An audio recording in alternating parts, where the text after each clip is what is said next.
sus seguidores le damos la bienvenida a este programa especial que se realiza desde Bruselas, sede del Parlamento Europeo, y donde tenemos como invitados especiales a Mansour Omar, delegado del Frente Polisario para la Unión Europea, y al eurodiputado y vicepresidente del Intergrupo por el Sáhara Occidental en dicha institución, Manu Pineda. Buenas tardes a los dos y gracias por vuestra presencia. Gracias a vosotros, un placer.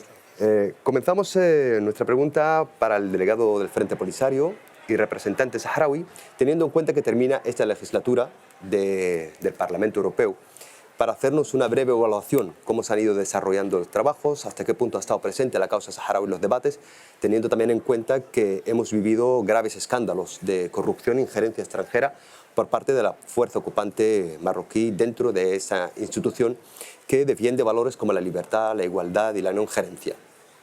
Bueno, yo creo que ha sido un año importante, lleno de acontecimientos, en los que de alguna manera la cuestión saharaui ha estado presente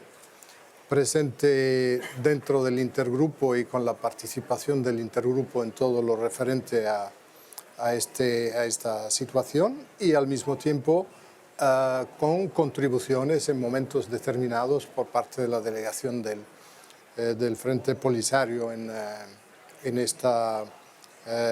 la Unión Europea. Yo creo que esto ha contribuido a que la causa saharaui pueda ser más conocida, pueda ser más apoyada, pueda ser un foco de atención importante que ha sido aumentado con los escándalos que Marruecos ha protagonizado y que en realidad es la primera vez que se descubrían, pero era una situación que existía todos los años anteriores, desde hace incluso décadas, y Marruecos con ellos ha hecho de alguna manera todas las cuestiones en las que ha participado tratando de forzar la mano de la Unión Europea sobre el tema del Sáhara Occidental, se han unido y actualmente le han valido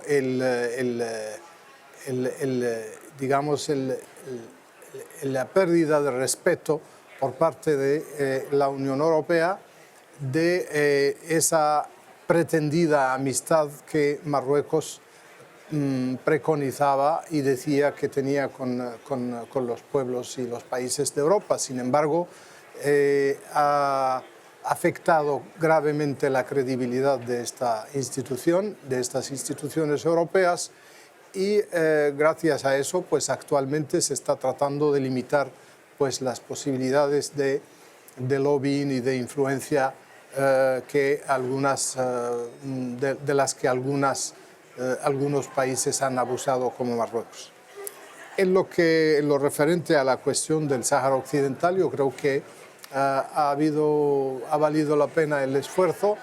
Yo creo que el intergrupo Paz para el Pueblo Saharaui ha estado a nivel, porque ha presentado cuestiones que han ayudado a muchos parlamentarios europeos que querían entender mejor el problema del Sáhara Occidental, y actualmente se puede considerar ya al final de la legislatura que ha habido un avance importante, que hay cada vez más parlamentarios que conocen el tema saharaui y que defienden y velan y buscan el respeto del derecho del pueblo saharaui a su autodeterminación e independencia, y que avalan la posición llevada a cabo por Naciones Unidas.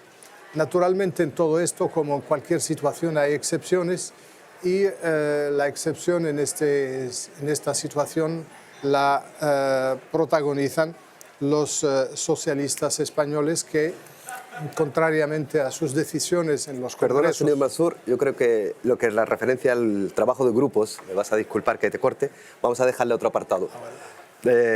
Porque necesita una especial atención, sobre todo por la presentación de informe y también cómo se ha ido destapando, cómo ciertos grupos han ido bloqueando trabajos de investigación para destapar todo lo que está relacionado con el Morocco Gate también, pero también con el caso tan grave como es el Pegasus. En esta también, por eso también quería preguntarle al eurodiputado Manu, te he presentado como vicepresidente del Intergrupo, pero también merece la pena presentarte como eurodiputado de Izquierda Unida, una organización que no hay que olvidar su compromiso histórico y acompañamiento a la lucha del pueblo saharaui y otras luchas también por la liberación e independencia de los pueblos. Y repito un poco la pregunta, cerramos una legislatura que ha sido compleja en todos los escenarios, en política internacional de la Unión Europea, pero también en lo relativo directamente a la situación y al proceso de descolonización del Sáhara Occidental. Sobre todo si tenemos en cuenta que Europa, al final, podría considerarse frontera directa de lo que es el Magreb y que está desintegrado por esa cuestión y en el que Marruecos ha jugado de forma sucia. Nos decía el delegado saharaui que ha destapado un modus operandi habitual de Marruecos, pero ¿cómo ha afectado vuestro trabajo? ¿Qué valoración hacéis? Y a título también, ¿cómo ha influido eso en el trabajo del intergrupo? ¿Si os ha servido bien o si ha entorpecido más vuestras acciones? No, distintos planos. O sea, yo digo, empezando por el final, de cara al intergrupo, yo creo que tenemos un intergrupo en el que están representadas la práctica totalidad de los grupos parlamentarios de este Parlamento, o al menos la mayoría de los grupos parlamentarios, y que es un intergrupo bastante cohesionado, que tiene una posición muy firme en defensa del derecho inalienable del pueblo saharaui a su autodeterminación y a su independencia. Y que lo único que pedimos es que se aplique el derecho internacional, no estamos pidiendo más, estamos pidiendo que se aplique el derecho internacional, que se apliquen los acuerdos firmados incluso por el régimen marroquí, que se aplique algo que parece a esta altura, parece revolucionario, radical o no sé qué, es que se aplique lo dictaminado por la ONU. Es tan sencillo como esto, ¿no? En el que ya llevamos 47 años en que no se aplica nada de esto. O sea, se firman cosas y no se aplican. Nuestro intergrupo ha sido firme en la defensa de estos derechos inalienables del pueblo saharaui y en la denuncia de la vulneración sistemática de estos derechos por parte del régimen marroquí. No solo de la vulneración del derecho a la autodeterminación, no solo el boicot, el sabotaje permanente a la realización de este referéndum, que no lo pueden realizar porque saben que lo pierden. Entonces, como ellos no son unos demócratas, solo aceptarían esto si se les permitiera cambiar la demografía del Sáhara, echando a los saharauis y llenándolo de colonos. Eso obviamente no es legal y como no se les permite, pues su solución es que no hay referéndum. Entonces, te digo, yo hago un balance muy positivo del trabajo del intergrupo, en el que siempre hay una posición muy firme, incluso en momentos tan difíciles como fue los acontecimientos de Guerguerat, cuando en la práctica ya se evidenció la ruptura por parte de Marruecos de los acuerdos vigentes desde el año 91, ¿no? Y que eso supuso el inicio de una guerra. Pero no una guerra que el Frente Polisario o el pueblo saharaui decide hacer, sino es una guerra que ha sido forzada por Marruecos al romper los acuerdos que permitían la paz. No voy a extenderme en qué supone lo de Guerguerat porque entiendo que ya todos vosotros, todos vuestros... Pondremos un enlace junto al video, claro, para que la gente que no sepa pueda en ese sentido mi balance es muy positivo, sinceramente muy positivo. En el ámbito ya más allá del grupo interparlamentario, en el ámbito del Parlamento Europeo, pues es verdad que podemos hacer una valoración positiva o negativa. Estas cosas siempre dependen de cómo le demos el enfoque, ¿no? O sea, podemos decir como negativo, pues hemos tenido el caso Morocco Gate, ¿no? Hemos tenido el caso Morocco Gate, donde se han descubierto que Marruecos compra voluntades. Entonces, si nosotros pensáramos que es que Marruecos ha empezado a comprar voluntades ahora, pues diríamos esto es negativo. Yo hago un balance positivo. Marruecos lleva comprando voluntades desde el principio de los tiempos. Y esto lo que ha servido es para destaparlo. De hecho, aquí se habla del Qatar Gate y se evita hablar del Morocco Gate. Aquí cuando las primeras noticias que salen de esto es sobre Marruecos. Es sobre Marruecos, sobre la compra de voluntades por parte de Marruecos y el proceso de investigación policial, no en el Parlamento. La policía belga es la que inicia los procesos. El Parlamento no hace nada. El Parlamento solo constata que hay diputados implicados en esto. Déjame un segundo para terminar con esto. Ya no, yo sé que soy malo resumiendo, pero un segundo. ¿Por qué te digo un balance positivo? Aquí nosotros, cuando desaparece toda la referencia a Marruecos y se intenta centrar en Qatar, nosotros, digo yo en concreto, como diputado de Izquierda Unida, pero que además es algo asumido por nuestro grupo, el grupo de la izquierda en el Parlamento Europeo, presento una enmienda para que se le dé a Marruecos el mismo tratamiento que a Qatar, que se investigue desde el Parlamento las implicaciones de Marruecos en estas prácticas mafiosas. Me lo echan para atrás, se vota y el Partido Socialista Obrero Español, dentro del Grupo Socialdemócrata, es quien desnivela la posición para evitar que esto se apruebe. La presentamos una segunda vez y pasa lo mismo, pero en la tercera ya sí hemos conseguido que se votara. Este Parlamento no le quedó más remedio que no reconocer que había un elefante en el salón, que Marruecos estaba comprando a parlamentarios europeos y que parlamentarios europeos se estaban vendiendo a Marruecos. Entonces, por eso te digo que hago un balance positivo, porque creo que esto no es nada nuevo. Las prácticas mafiosas de Marruecos son desde siempre, ahora lo que han quedado es a cara descubierta. Ambos coinciden en que el Marruecos Gate es una práctica habitual de Marruecos, que ha sido positivo descubrirla y que han visibilizado la dimensión de la injerencia de Marruecos en una institución legislativa tan importante, que se presenta como ejemplo ante el mundo. Evidentemente también hablaba el vicepresidente del Intergrupo, que el Intergrupo es una formación que se puede considerar de las más completas que existen en el Parlamento, porque es prácticamente transversal y cuenta con todas las fuerzas políticas, todos los colores, y eso hace que la causa saharaui sea transversal. Pero dentro de esos grupos hay también grupos particulares que trabajan en contra de no vamos a decir pueblo saharaui, sino en contra de la legalidad internacional. ¿Podemos mencionar esos grupos? ¿Están identificados? ¿Cómo trabajan? ¿Cuáles son sus objetivos? Bueno, en lo que nos respecta a nosotros, Marruecos ha utilizado siempre una serie de personas, sean personas que directamente identificadas o personas no necesariamente identificadas como marroquíes, pero afines a lo que está haciendo Marruecos contra la causa saharaui. Y estos existen aquí, como existen en Naciones Unidas, como existen en diversas instituciones donde está presente la cuestión del Sáhara Occidental. Sin embargo, su impacto, por fortuna, no ha sido el que buscaba Marruecos. En muchas ocasiones han fracasado en lo que buscan, otras veces lo máximo que pueden conseguir es entorpecer o ralentizar cuestiones ligadas a la causa saharaui.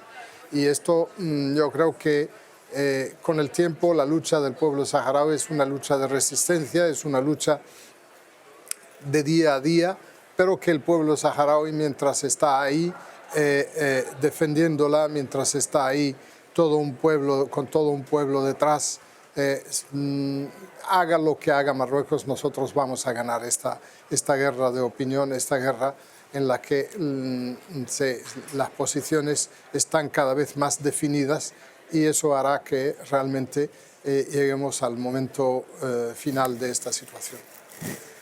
Volviendo un poco con Manu, hemos vivido también tiempos convulsos a nivel internacional, tanto en territorio europeo, por una guerra que todavía no sabemos cuáles van a ser las consecuencias reales, por la situación, el genocidio que se está llevando a cabo contra el pueblo palestino en Gaza, las contradicciones que se presentan en la situación del Sáhara Occidental y en América Latina también, pero también hemos visto algunos discursos muy valientes por parte de altas autoridades de las instituciones europeas, no haciendo referencia ni a Gaza, ni al pueblo saharaui, ni a América Latina, pero sí a otros conflictos, como defendiendo su derecho a la legítima defensa. ¿No cree usted que eso representa un poco o pone en evidencia las contradicciones o la doble vara de medir que tienen las instituciones europeas en su política internacional? Pero cuando dice declaraciones valientes respecto a la autodefensa... no, respecto a Ucrania. Ah, Sí, claro. sí, por eso te digo, no a respecto al pueblo Claro, saharaui ni es que al pueblo palestino. Hay que ponerle apellido a las cosas Sí. porque si no nos mareamos. No, a mí eso no me ilusiona nada.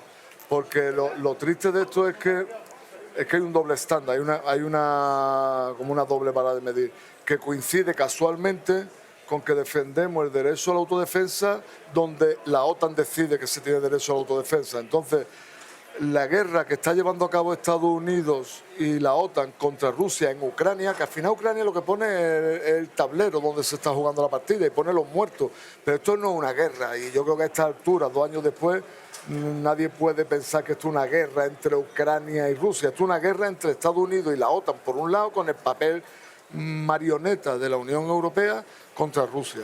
Y entonces ahí sí, como Ucrania, que digamos que nosotros hemos condenado la guerra e invasión por parte de Rusia. Sí, nuestra posición ha sido clara, sí. Una cosa no quita la sentido. otra. Pero como Ucrania, a pesar de ser un gobierno en el que mandan los nazis, un gobierno que tiene ilegalizada toda la oposición, a 12 partidos de la oposición, incluido el mayor partido, que hace que desaparezcan los que no están de acuerdo, los meten presos. Pero como es de los nuestros, pues resulta que es un adalid de la democracia y los vamos a apoyar hasta el último de los ucranianos, hasta que muera el último de los ucranianos, hasta que pase en miseria el último de los europeos, porque las sanciones que se le pone a Rusia no le está pagando Putin, la están pagando nuestros ciudadanos cada vez que van a pagar la luz, cada vez que van al supermercado a comprar algo.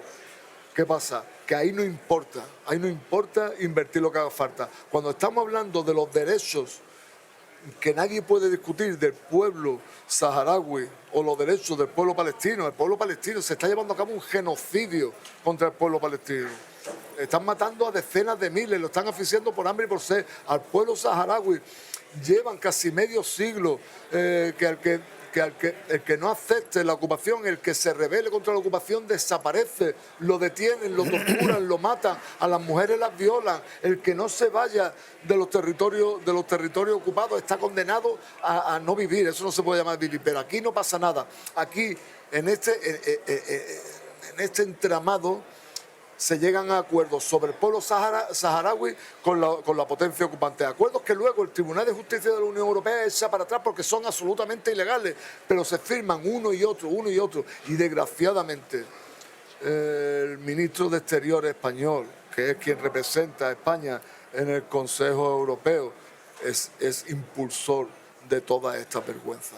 Me deja el tema de España. El primero que impulsa, el primero que lanza el recurso ante el Tribunal de Justicia de la Unión Europea cuando decretan ilegal este acuerdo es el gobierno español. Tenemos una especial mención, una especial pregunta a España por tu trabajo, pero también para ir en fondo en la posición actual. Volviendo un poco al representante saharaui, y sin salir un poco de lo que es el término guerra, porque no hay que olvidar que desde el 13 de noviembre del 2020 Marruecos violó el alto el fuego, se está desarrollando una guerra en el territorio del Sáhara Occidental por mucho esfuerzo que haga Marruecos por silenciarla. Pero decía usted y claramente la historia lo ha demostrado, que nosotros vamos a ganar. ¿Cómo se vive, en qué escenario está ahora mismo la guerra en el territorio? Si podemos abordarla y qué perspectivas hay. Si incluso dentro del proceso de negociaciones que exige la ONU dentro del plan de paz. Bueno, hay que entender siempre que esto no es una guerra que los saharauis hayan buscado ni quieran. Los saharauis en legítima defensa responden a Marruecos resistiendo su invasión, su ocupación al Sáhara Occidental. Y mientras haya ocupación, mientras Marruecos no acepte el respeto al derecho del pueblo saharaui, siempre habrá guerra. Esta guerra puede adoptar diversas formas o diversos niveles, pero siempre habrá una guerra. Actualmente estamos llevando una guerra de desgaste, una guerra de resistencia en contra de Marruecos y esto naturalmente en la medida de nuestras posibilidades y de lo que ofrece la situación en la que estamos viviendo. pero Marruecos sabe, y esto lo ha demostrado el pueblo saharaui en 16 años de lucha que ha llevado a cabo antes de 1991, y que Marruecos ha recibido su castigo porque ha tenido más de 30.000 pérdidas en esta guerra, ha tenido la captura por parte del Polisario de 3.500 a 4.000 prisioneros marroquíes, Guerra. ha tenido toda una serie de hechos que han hecho que existan unas zonas liberadas y unas zonas ocupadas por Marruecos, y sin embargo en el curso de los cuales el pueblo saharaui ha consolidado sus logros en el ser miembro de la Unión Africana, en el poder tener un tejido de solidaridad ampliamente a lo largo del mundo, el tener desde 1975 hasta ahora un centenar de resoluciones que le dan la razón al pueblo saharaui y que califican a Marruecos como una ocupación ilegal en el territorio, y que reconoce la representatividad del Polisario como único y legítimo representante. Todos estos son cosas que muestran la capacidad del pueblo saharaui de resistir y de defender su territorio, y esa situación se mantendrá. Hemos hecho un acuerdo de paz en el 91, ese acuerdo de paz no ha sido respetado por Marruecos, Naciones Unidas no han podido reaccionar de la manera que esperábamos y que decían con la creación de la MINURSO y de poder llevar a cabo las presiones necesarias contra Marruecos, pero sin embargo no han podido llevarlas, y de nuevo Marruecos abusó de la cooperación del Polisario y de esa situación de Naciones Unidas para seguir reforzando y extendiendo su ocupación en el territorio, y eso es lo que ha hecho estallar la segunda fase de la guerra. La segunda fase, claro, pero también hay un frente abierto, que es el frente judicial, y estamos en fase ya de conocer una decisión que no vamos a pronosticar nada, pero el 21 tenemos la opinión de la abogada general. ¿Cómo valoraría esta fase tan larga que se ha extendido prácticamente 15 años, esta batalla legal contra el régimen de ocupación marroquí como delegación del Frente Polisario? Bueno, naturalmente que nosotros la legalidad internacional, la Corte Europea de Justicia ha dado razón al Frente Polisario, ha dado razón al Frente Polisario en el sentido de que esas tierras son saharauis, de que el Sáhara y Marruecos son dos países diferentes, y de que las riquezas del pueblo saharaui pertenecen al pueblo saharaui, y no puede un ocupante como Marruecos poder disponer de ellas en estos términos, porque es necesario que se cuente siempre, para poder disponer de esos recursos, con el acuerdo del representante del pueblo saharaui del Frente Polisario. Y esto no se ha conseguido, la Corte lo ha reconocido en su dictamen. Nosotros esperamos que esa posición prospere, porque está basada en la legalidad, está basada en el derecho internacional y está basada en la realidad. Por tanto, esperamos con esperanza la próxima comparecencia de la abogada general de la Corte para expresar unas indicaciones sobre este tema, y consideramos que a partir de ese momento podemos decir cuál sería la posición definitiva del Frente Polisario sobre esta situación, que esperamos que sea en favor de nuestra causa. Señor Mano, en línea con lo que comentábamos sobre la batalla legal, en un breve comentario con un eurodiputado, compañero vuestro, ya se puede oler que hay un cierto miedo ante ciertas embestidas de Marruecos, en caso de que la sentencia se mantenga como las anteriores, del territorio del Sáhara Occidental distinto y separado, que lógicamente es así, pero que se anulen todos los acuerdos comerciales. Y se habla de que Marruecos podría ya estar organizando algún tipo de ofensiva haciendo uso de sus instrumentos clásicos, la inmigración. ¿Cómo valorarías? ¿Existe ese miedo realmente dentro de la Unión Europea? ¿Qué tipo de acciones puede tener la Unión Europea contra Marruecos ante la instrumentalización de la inmigración para obligar posicionamientos evidentemente ilegales? Yo es que creo que nosotros no podemos subordinar el respeto al derecho internacional y el respeto a los derechos humanos a ningún interés. O sea, nosotros no podemos estar siempre aceptando los trágalas de Marruecos por miedo a las represalias. Marruecos, la Unión Europea llega a acuerdos con lo más oscuro, con lo más espurio de la comunidad internacional para que pare la inmigración. Pero llega a acuerdos no en base a que te voy a firmar el convenio no, llega a acuerdos en que le da ingentes cantidades de dinero. A Marruecos, a Libia, a Turquía, les da cantidades bárbaras de dinero y le dice, toma, me para la inmigración allí, yo no te voy a preguntar qué haces con ellos, pero que no pasen aquí. O sea, Marruecos ya tiene un interés económico en esos acuerdos. Si además de eso estamos aceptando que incumpla esos acuerdos y facilite la inmigración en masa poniendo en peligro a los propios inmigrantes cuando ellos hacen esto, que les permiten salir hacia Canarias o hacia el Estrecho, haciendo que mueran infinidad de ellos en el trayecto. Nosotros lo que no podemos es estar además llegando a acuerdos obviamente ilegales.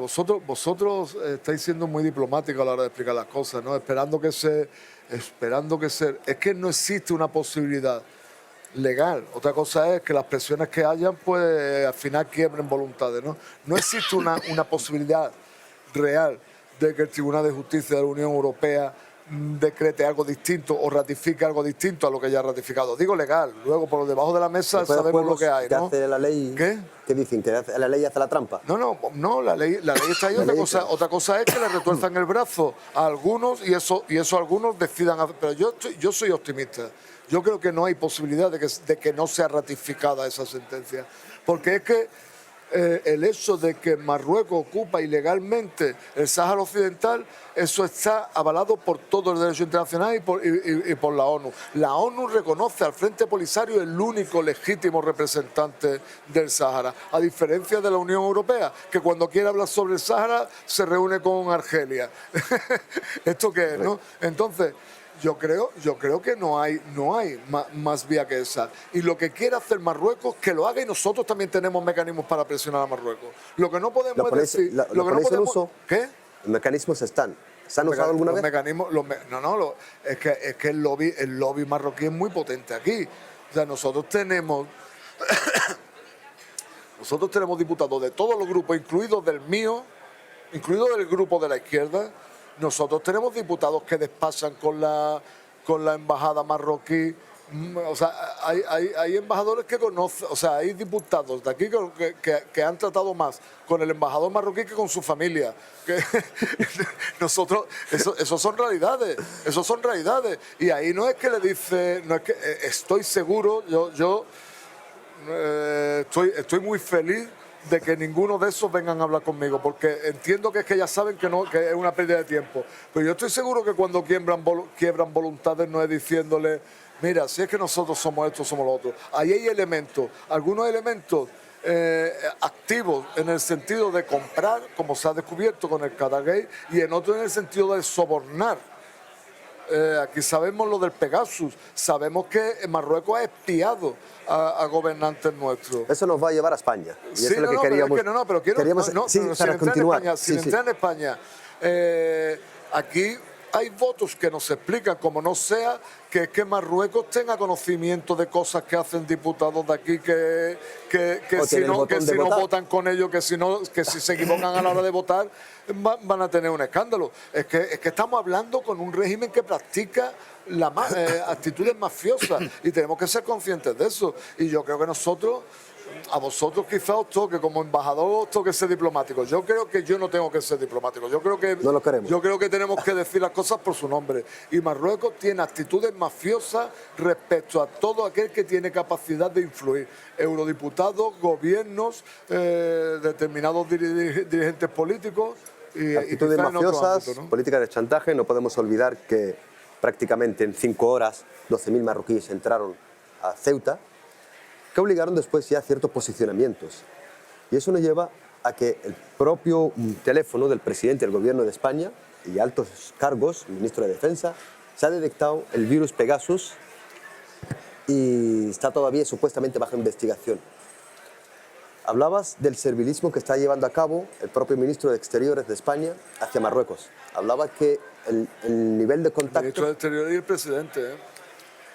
Como eurodiputado, miembro del intergrupo y miembro de una formación muy amiga del pueblo saharaui, ¿qué valoración haces de ese nivel de concesiones que se están llevando a cabo en un tiempo récord y que probablemente no terminen con esto? Ya se está hablando del traspaso, incluso supuestamente traspaso, ya una acción ilegal, del espacio aéreo y del territorio del Sáhara Occidental. Bueno, la valoración que hago es lo peor que se puede hacer. O sea, la peor valoración que puede hacer. Lo que yo todavía no entiendo es por qué. Y me temo que hay motivos que nunca vamos a saber. O sea, ¿por qué Pedro Sánchez, sin el aval del gobierno? O sea, cuando aquí se dice el gobierno español ha vendido el Sáhara, yo le insisto a los amigos saharauis. Además, tengo el honor de haber sido felicitado y agradecido por el presidente saharaui Brahim Ghali. Nos ha felicitado, me ha pedido que transmita a las dos organizaciones a las que represento, a Izquierda Unida y al Partido Comunista de España, que el agradecimiento por nuestro apoyo incondicional y permanente, no intermitente. Nosotros no apoyamos al pueblo saharaui los días pares, los días impares, apoyamos a Marruecos. Tenemos el honor, que para nosotros tiene un valor inmenso, de que el presidente Ghali nos haya felicitado. Pero el gobierno español no es quien ha traicionado al pueblo saharaui.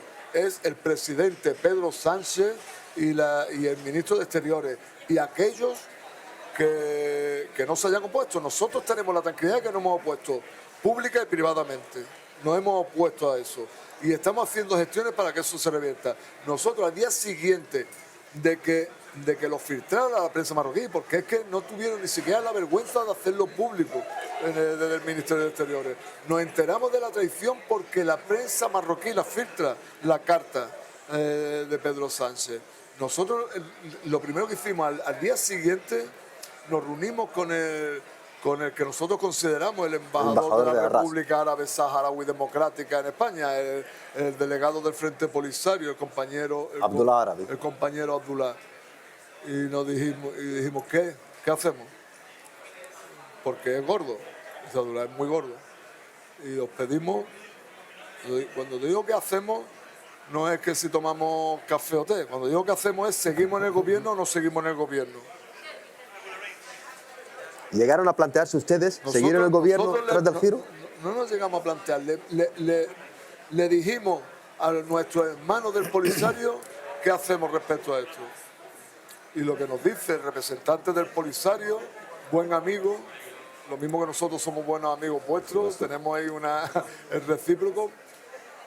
Nosotros yo creo que tenéis que seguir el gobierno porque si no, esto se convierte en política de Estado.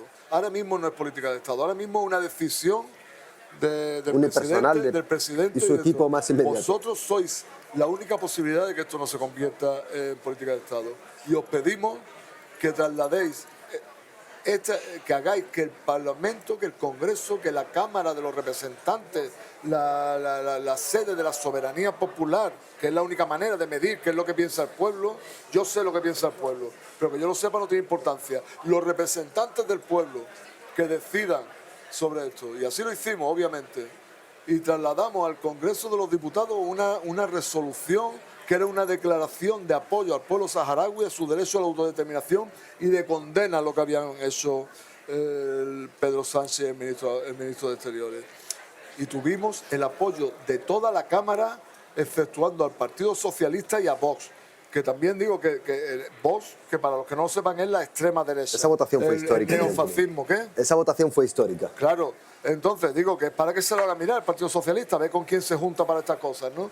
Bueno, pues nosotros hicimos eso y vamos a seguir haciendo todo lo que esté a nuestro alcance y para defender los derechos que nadie cuestiona con la legalidad en la mano, que los que lo cuestionan es porque seguramente están cogidos por donde más duele. Y Marruecos dirá, como tú no hagas esto, sale esto.